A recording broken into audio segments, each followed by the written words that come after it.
So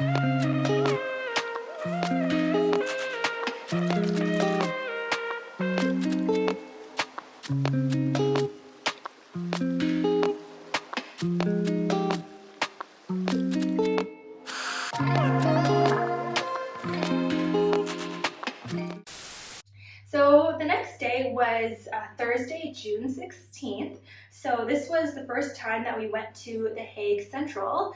So this is where the big city, well, not the big city, this is where like a lot of restaurants and shops and big box stores are congregated. It's similar to like Dundas Square. And we also went through this little section of the Central called Du Passage. And it was so beautiful. And it was an indoor slash outdoor experience where there are also little shops, but it's just the architecture and the walking experience was just so beautiful. And yeah, I would love to go back there again just to really appreciate the experience there. And it's so funny because even though the ceilings and the walls might be so grand, like it might the store the stores are just like your everyday kind of stores, like your Shoppers Drug Mart equivalent. It's not necessarily like, oh, like your like little cafes everywhere. Like it was still like very corporate.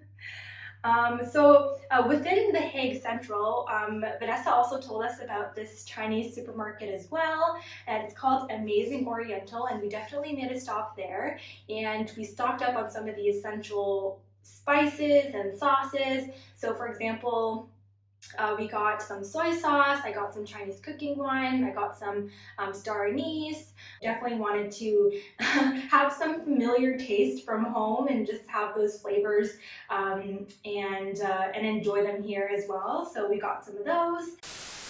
I'm interrupting this video to talk about how expensive Spam is. Do you see the price tag? It's almost €8, which is what, like $11 Canadian per can? It blows my mind. And if anyone knows me, my favorite food is Spam.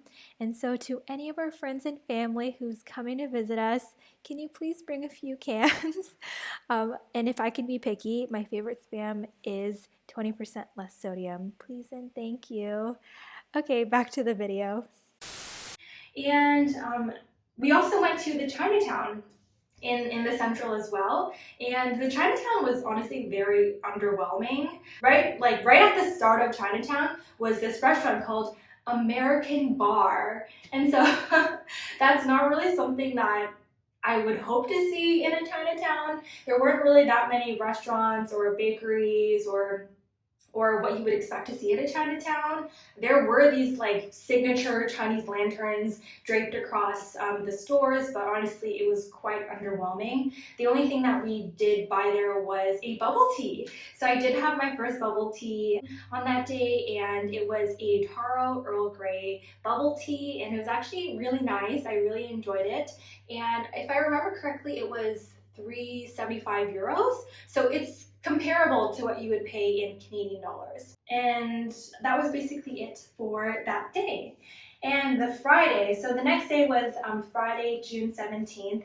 And at this point, living in our home, we still didn't have home internet. The only internet that we were relying on was from our SIM cards that we bought from the airport. And so my SIM card had 8 gigs, and I think I could call and text locally, but 8 gigs of internet without home Wi-Fi is not a lot.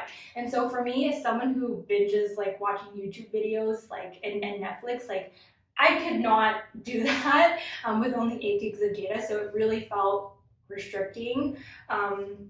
And so because we didn't have home internet, we went to a cafe in the morning, and that's where we got all of our utilities figured out. We got some insurance to make sure that, you know, our home and our assets were taken care of.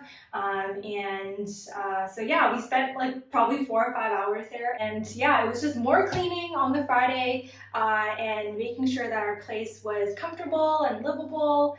And we also did more grocery shopping. So that was Friday. Not much happened on that day.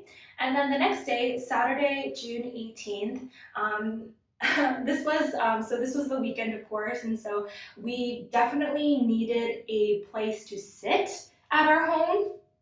The only like we didn't have any seating at our place.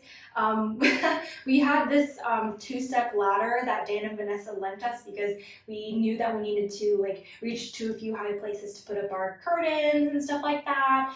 But that was like the only seat that we had, and it's pretty skinny. The ladder is like pretty skinny, so I couldn't even fit my butt on it. Like half my butt was on it, and that was the only seat that we had.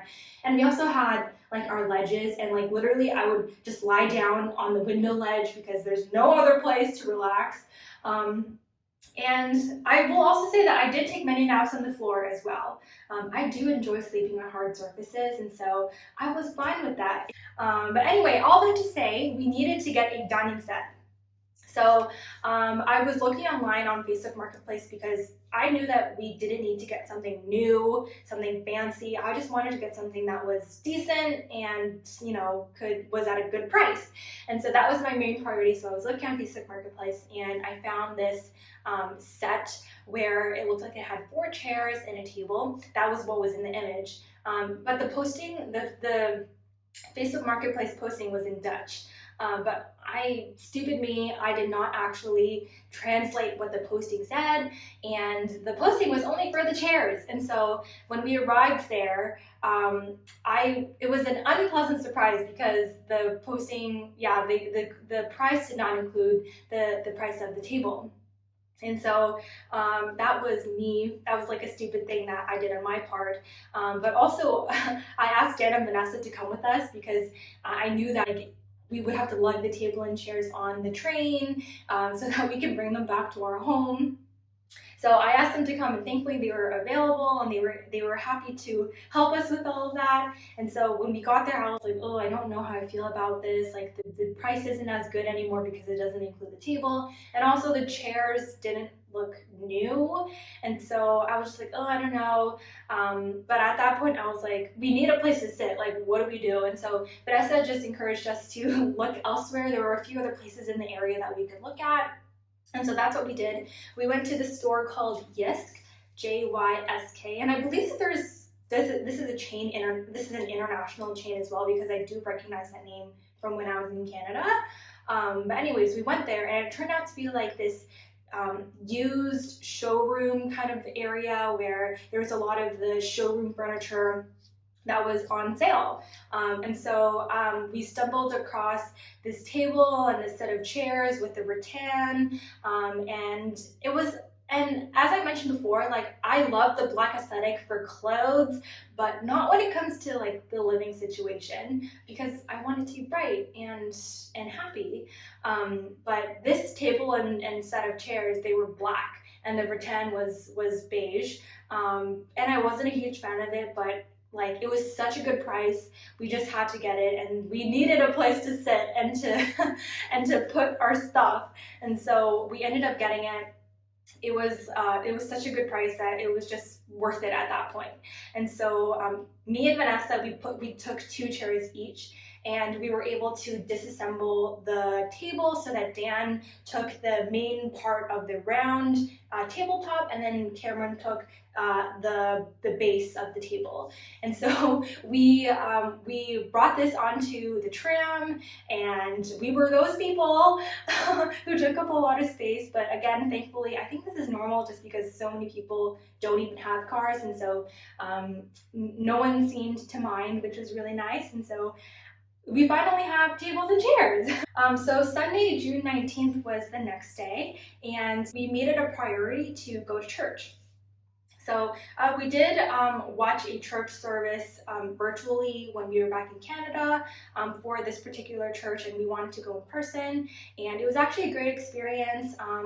The preaching was expositional, and the people seemed really nice, and they really seemed to emphasize the community aspect of church as well. And so it was really great to be part of that and experience that for the first time in The Hague.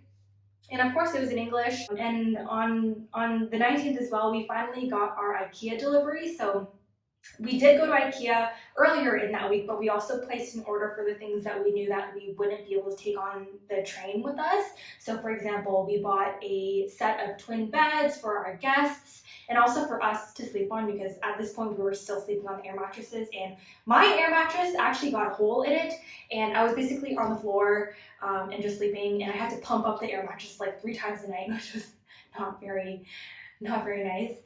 So yeah, we finally got our bed, and it has 2 twins attached to it.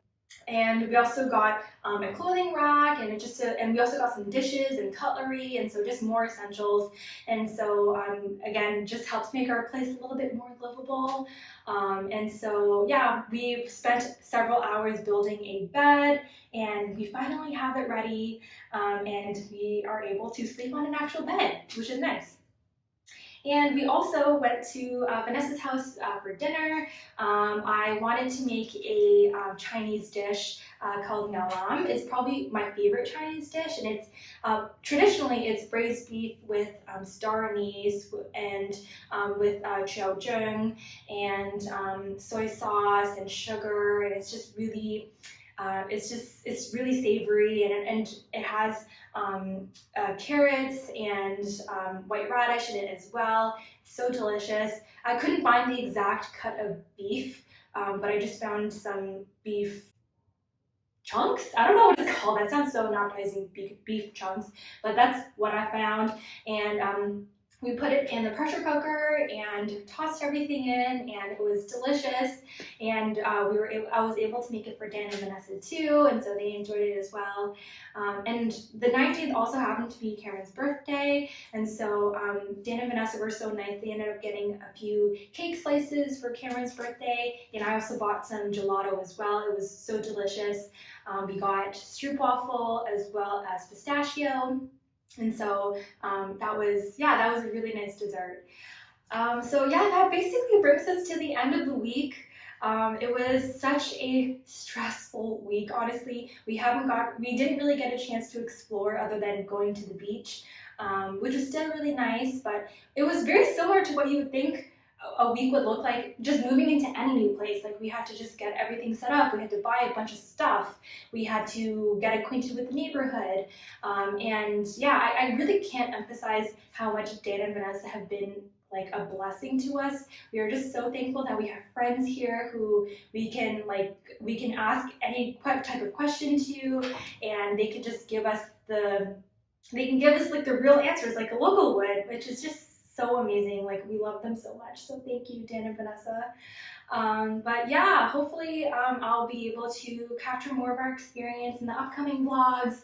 We are planning to go to Amsterdam within the next week or so while I'm still off work, and hopefully I can film more and just capture more of these exciting moments for us. So that's pretty much it, and thank you for watching.